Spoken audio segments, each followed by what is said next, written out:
June 5, 1944. Just past midnight. You are 2,500 feet above Normandy, France, the night black as ink, broken only by the dim glow of aircraft formation lights. The wind slams against the fuselage of your C-47. Below, the French countryside is a patchwork of shadow and fields, rivers glinting like silver threads in the moonlight. Every heartbeat thuds in your chest as the rumble of engines mixes with the nervous murmurs of men in the cramped plane. Private First Class James "Jimmy" McAllister of the 82nd Airborne grips his rifle, staring at the static sky. He can almost feel the freezing wind even before he jumps. Somewhere ahead, a pilot gives the countdown, voices clipped and tense over the intercom. The door hisses open, and the smell of oil and sweat fills the cabin. From Supreme Headquarters in England, Supreme Commander Dwight D. Eisenhower paces the dim corridors of his command post. Every report from the night sky is delayed, garbled, or incomplete. "Where are they? Are they on target?" he mutters, a hand pressed to his forehead. Hundreds of paratroopers were supposed to hit key bridges, crossroads, and towns, cutting German reinforcements before dawn. But as messages begin to trickle in, the reality is chaos. One plane veers off course. Another drifts into anti-aircraft fire. Men jump far from their drop zones. The meticulously planned invasion teeters on the knife edge of disaster. And yet, even in that disarray, a spark of unpredictability begins to take shape, units improvising, scattering into the night like sparks from a fire. Something extraordinary is about to unfold. But Eisenhower has no idea, and neither do the men plunging into darkness. The night air bites like icy knives as paratroopers tumble from their planes. Lieutenant Colonel Robert Sink of the 506th Parachute Infantry Regiment lands with a thud in a pasture half a mile from his intended drop zone. His men are scattered, some in hedgerows, some in muddy fields, and a few tangled in trees, dangling helplessly from their chutes. You can almost hear their breaths fogging in the cold, the snap of rifles as soldiers scramble upright, checking themselves and one another. Every step is a calculation. Every shadow could be German patrols or worse, mines buried along narrow dirt roads. Radio signals crackle, but the channels are chaotic. Orders given on the ground are drowned in the static of fear and adrenaline. Meanwhile, 101st Airborne units under Brigadier General Maxwell Taylor face a similar nightmare near St. Miraglais. Soldiers land atop barns, in rivers, and even inside the town's central square. Men who trained for months together are now strangers in the night, yet each one understands the unspoken rule: survive, regroup, and strike. Eisenhower waits, phone in hand, 1,000 miles away. Reports are coming in, fractured and incomplete. Every message paints a picture of disaster. He feels the weight of the invasion on his shoulders. Could this scattered, seemingly chaotic drop doom all of Normandy before the first tide of soldiers reaches the beach? And then in the darkness, something incredible begins to happen. Small pockets of men start moving, seizing bridges, ambushing German sentries, cutting telephone lines. Confusion becomes their weapon. The night has become both enemy and ally. But will these fragments of troops be enough to turn the tide? By the first faint light of dawn, Normandy is a patchwork of smoke, fog, and scattered uniforms. Paratroopers from the 82nd and 101st, separated from their units by miles, begin to discover something remarkable. The Germans are as disoriented as they are. Roadblocks are unmanned. Checkpoints are abandoned. Enemy patrols stumble into ambushes set by small groups who should never have been in position. Private McAllister crouches behind a low stone wall, rifle ready, as two German trucks round the bend. With barely a whisper, he and 3 comrades disable the vehicles and capture the drivers. Each small victory ripples outward, sowing panic across the German lines. Bridges that were meant to be heavily defended now lie in the hands of men who, only hours ago, didn't know each other's names. Meanwhile, Eisenhower watches the incoming updates, disbelief etched on his face. His fear of chaos is slowly replaced by awe. The scattered landings, which seemed like a disaster, are strangling German communications and mobility. The nightmare of disorder has become a masterstroke of improvisation and courage. Every bridge taken, every road blocked, every German patrol ambushed is a puzzle piece falling into place. The Supreme Commander realizes something he hadn't counted on. In war, unpredictability can be more powerful than any plan. But the day is far from over. German reinforcements are still moving. Paratroopers are still isolated. And somewhere in the fog, a new threat is emerging, one that could undo all their gains before breakfast. By mid-morning, the scattered paratroopers begin to converge. Small groups link up, creating ad hoc companies that move like ghosts through the Norman countryside. Lieutenant Colonel Sink rallies what remains of his regiment, barking orders over the roar of artillery in the distance. Each man knows the stakes: hold the key roads, seize the bridges, and prevent German reinforcements from reaching the beaches. In St. Miraglais, Sergeant Joe Gandara of the 505th Infantry quietly navigates the streets, rounding up isolated paratroopers and guiding them toward their objectives. Communication is improvised: hand signals, messengers, even runners darting through enemy lines. Every success amplifies the confusion behind German positions. The enemy, trained to anticipate conventional attacks, struggles to respond to this unpredictable storm. Back at Supreme Headquarters, Eisenhower leans forward over his maps, the lines of Normandy spread before him. Reports arrive: bridges taken ahead of schedule, crossroads controlled by men he feared lost in the night. A rare smile flickers across his face. The chaos he had dreaded has become a decisive advantage. He realizes something profound: these scattered drops born of error and misfortune may be the very thing that ensures the success of the invasion.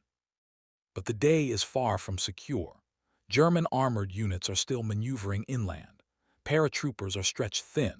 One misstep, one ambush too close, could unravel the fragile web they've woven. And in the shadows, the enemy is starting to regroup. As the sun climbs higher, the scattered units demonstrate a level of ingenuity that defies planning. Corporal Thomas "Tommy" Reynolds of the 101st notices a lightly defended bridge over the Murderate River. With no direct orders, he assembles 5 men from different regiments, constructs a makeshift barricade, and prepares to ambush any German reinforcements. Elsewhere, Lieutenant Richard Winters of the 506th pushes his men through orchards and hedgerows, improvising signals with mirrors and flares to coordinate attacks. A lone machine gun nest that could have stopped hundreds is bypassed, trapped, and silenced by a team who had never trained together. Each small action amplifies into a cascading effect. German patrols retreat, communications break down, and reinforcements hesitate, unsure where resistance will strike next.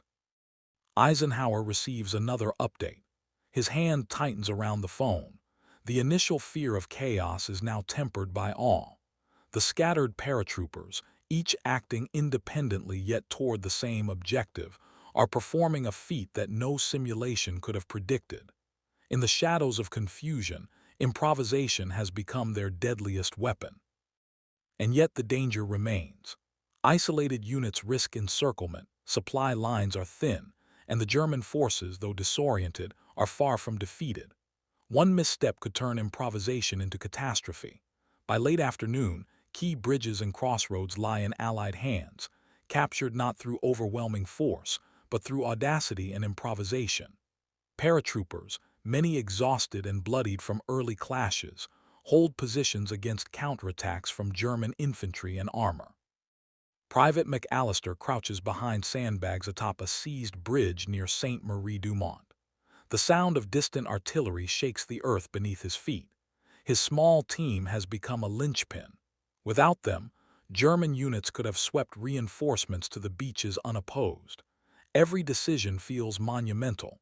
One wrong move, and the fragile advantage gained overnight could vanish. Meanwhile, Eisenhower studies the reports pouring in from Airborne Command. His earlier fear of disaster transforms into an astonishing realization. The scattered paratroopers have done what no centralized command could guarantee: Chaos on the ground has outmaneuvered German planning. The bridges that were supposed to slow the invasion now facilitate it. And behind the scenes, a network of improvisation has turned confusion into a strategic weapon. But as the sun dips toward the horizon, a new question looms. Can these isolated groups hold long enough to maintain the momentum, or will German reinforcements finally close the net? Evening falls over Normandy, painting the fields in shades of blood and shadow. In the command tent in Portsmouth, England, Eisenhower leans over a sprawling map, eyes scanning reports from airborne units scattered miles apart. Each note tells a story of soldiers who landed in chaos, yet turned disorder into deadly efficiency. For the first time, the Supreme Commander allows himself to grasp the scale of what has occurred. The paratroopers, who had seemed lost in the night, had seized bridges, cut roads, and disrupted German movements far beyond expectations. Their improvisation had created a web of control where none should have existed. What began as potential disaster has become a turning point.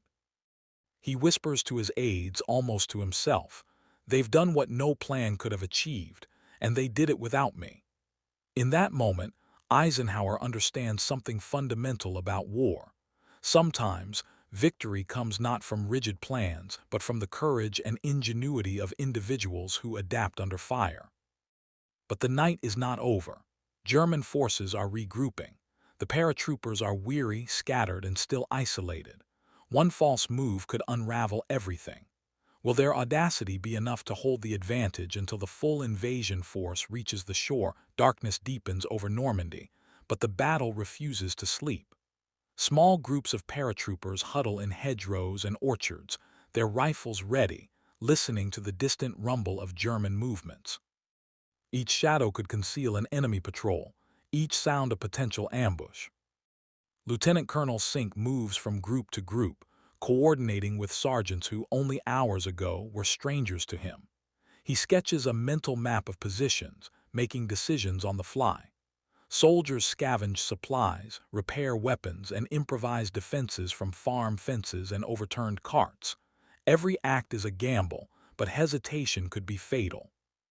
Eisenhower, thousands of miles away, receives the latest intel. The scattered paratroopers are holding, but barely. Some units have lost communication entirely. Others are engaged in firefights far from their objectives. Yet the pattern is clear. German responses are slowed, disorganized, and increasingly tentative. The very chaos that seemed threatening earlier has become a weapon that Eisenhower realizes may secure the invasion's success.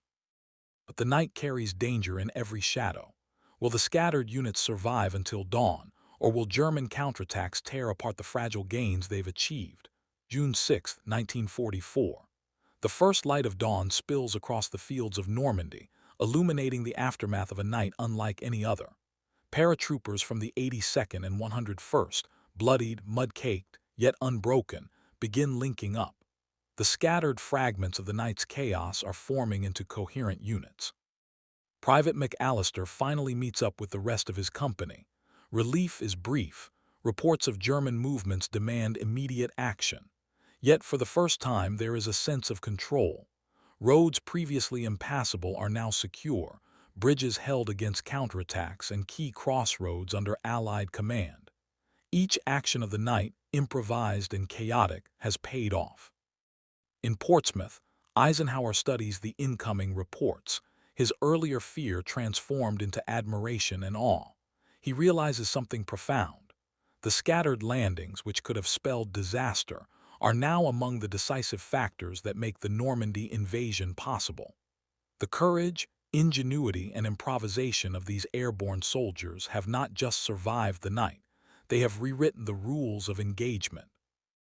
But even as dawn breaks, the battle is far from over. The German army is regrouping.